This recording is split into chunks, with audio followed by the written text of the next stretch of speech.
Producers, we got a brand new Bloom instrument on our hands, and while it looks and feels familiar, it is very different, and I really dig it. But before we get into those details, let's check out a few presets that I found in Bloom Palette Object.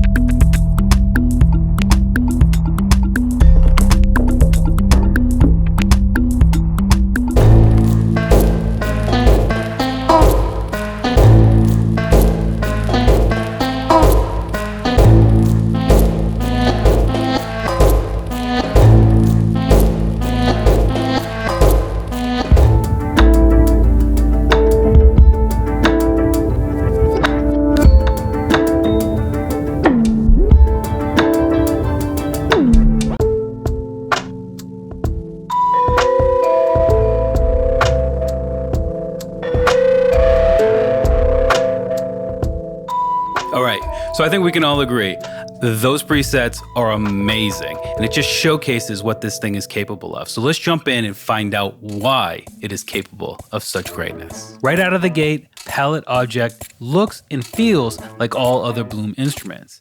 It has this cool animation here in the center and 4 customized macro effects built specifically for this device. Echo as an 8th note echo delay,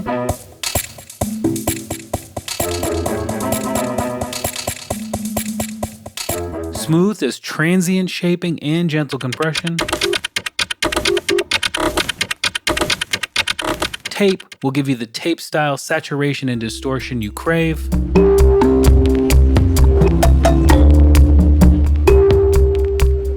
And width as stereo width by doubling the sound.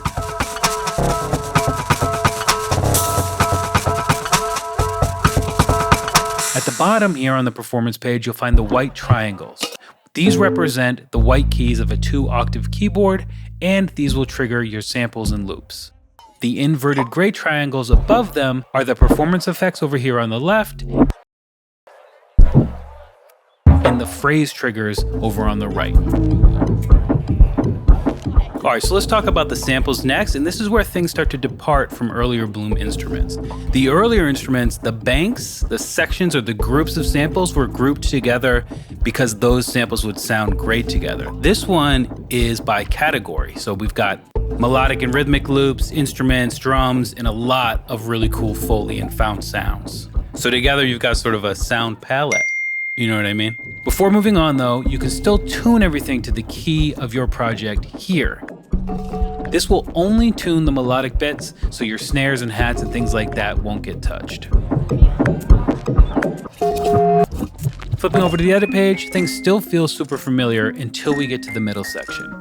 This is where you can see that the phrase player now says sequencer. That's right, Bloom Palette Object now has a full-on built-in sequencer. To be honest, this is where the magic happens. This is where those presets were created and sculpted, and this is probably where you're gonna spend a lot of your time. We have per step probability, velocity, pitch, attack, release, timing, and performance controls. And I find that the random button really comes in handy here. We have per track steps, rate, swing, and even swing type options as well. And of course, when we exit the sequencer, we'll have full hands-on track control and sample edit options. Right next to the sequencer, there are also modulation controls for automation of the main effects found at the bottom of the plugin. These include my personal favorite effects module, which is the noise module. There are a bunch of noise types and a lot of control over that noise.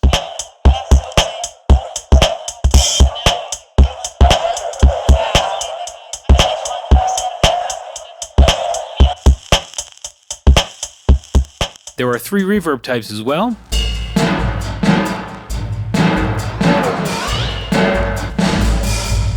And in the advanced controls, you've got that ever so important duck feature.